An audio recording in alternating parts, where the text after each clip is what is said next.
अस्सलामुअलैकुम everyone, hope that all of you are doing well. आज हम डिस्कस करेंगे प्रोजेक्ट प्रपोज़ल को कि आपकी डिग्री का जो फाइनल ईयर का जो प्रोजेक्ट है उसमें आपने जो सबसे पहले प्रोजेक्ट प्रपोज़ल सबमिट करवाना होता है।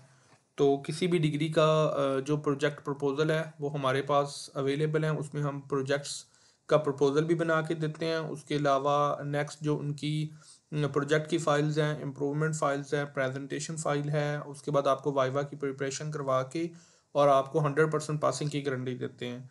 इसमें आपके पास सबसे जो फर्स्ट पे है CA619 का प्रोजेक्ट है, ACF का है, बैंकिंग का है, कॉमर्स का है, economics, education, finance, HRM, IT, mess communication, MGT, MKT, pad, PSY, MCM, sociology और साइकोलॉजी के ये जो डिफरेंट प्रोजेक्ट्स हैं, सारे प्रोजेक्ट से प्रपोजल, प्रोजेक्ट्स, प्रेजेंटेशन और वाइवा सारा कुछ अवेलेबल है। आप इस व्हाट्सअप नंबर पे हमारे साथ कॉन्टैक्ट करके मज़ीद गाइडलाइंस भी ले सकते हैं अगर आप खुद भी बनाना चाहते हैं, और अगर आपको रेडी सॉल्यूशंस चाहिए तो उसके लिए आपको पेड सर्विसेज भी मिल जाएंगी। अब हम अपने प्रोजेक्ट प्रपोजल की तरफ आते हैं। प्रोजेक्ट प्रपोजल में हमने जो सबसे पहले नंबर पे एक टॉपिक सेलेक्ट करना होता है कि हमने किस टॉपिक के ऊपर प्रपोजल बनाना है। तो उसके लिए हमने जो सबसे पहले टॉपिक सेलेक्ट किया है वो है organisation culture and its relationship with employees motivation in Pepsi. सबसे पहले आपने किसी एक ऑर्गेनाइजेशन को सिलेक्ट करना होता है और जहाँ पे आपने फिर प्रोजेक्ट बनाना होता है, कंपनी को सिलेक्ट करना होता है। उसके बाद आपका ये जो टाइटल पेज होता है, ये इसका फॉर्मेट है, इस फॉर्मेट को देख लें। इस तरह से आपने प्रॉपर एक टाइटल पेज बनाना होता है। ठीक है, यहाँ पे आपने ये प्रॉपर स्टेटमेंट लिखनी होती है। सबमिटेड बाय, यहाँ पे आपकी आईडी और यहाँ पे आपका नेम आता है। नेक्स्ट सबमिटेड टू, यहाँ पे MGT619 अपना लिख दें, कोई भी आपका कोड हो। फॉर एग्जांपल MKT619 है तो आपने MKT619 और अपना टॉपिक और उस हिसाब से इसको रेडी कर देना है, या कोई भी आपका टॉपिक उस हिसाब से आपने, या सबमिटेड टू की जगह पे आपने सुपरवाइजर का नेम लिख देना है। ठीक है, सुपरवाइजर नेम आ जाएगा। उसके बाद जिस डेट को आप सबमिट करवा रहे हैं वो नीचे डेट आ जाएगी, नीचे यूनिवर्सिटी का लोगो आ जाएगा। ठीक है, और नीचे वर्चुअल यूनिवर्सिटी ऑफ पाकिस्तान। इसके बाद फर्स्ट पेज ये था, इस तरह से टाइटल पेज आपने बनाना होता है। उसके बाद नेक्स्ट आपके पास आ जाता है जॉब कंफर्मेशन लेटर। आपने जॉब कंफर्मेशन लेटर सबमिट करवाना होता है। इस लेटर के फॉर्मेट्स हमारे पास और भी अवेलेबल हैं, और अगर किसी को पेड पे इंटर्नशिप लेटर चाहिए हो या पेड पे प्रोजेक्ट का जॉब कंफर्मेशन लेटर चाहिए तो वो भी मिल जाएंगे।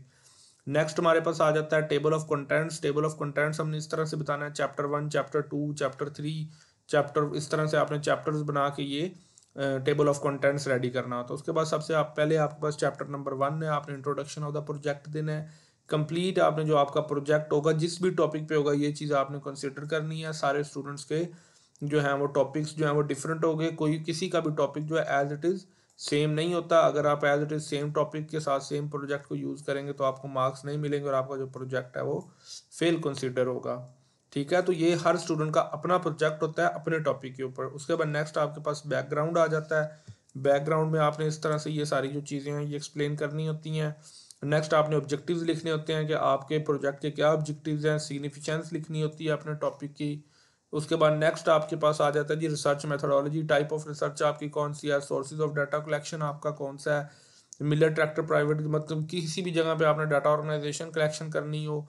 क्वेश्चनेयर जो आपने बना के देने होते हैं वो आप किधर से सिलेक्ट कर रहे हैं वो आपने मेंशन करना होता है। सैंपल साइज आपका कितना है, कितने लोगों से डाटा कलेक्ट कर रहे हैं, 100, 200, 150, 300, उस हिसाब से ये चेंज होते रहते हैं। सैम्पलिंग टेक्निक आप कौन सी यूज़ करने वो आपने यहाँ पे लिख के मेंशन करनी होती है, ये strongly agree, disagree. Field work और डाटा कलेक्शन आपने यहाँ पे इस तरह से कंप्लीट मेंशन करना होता है।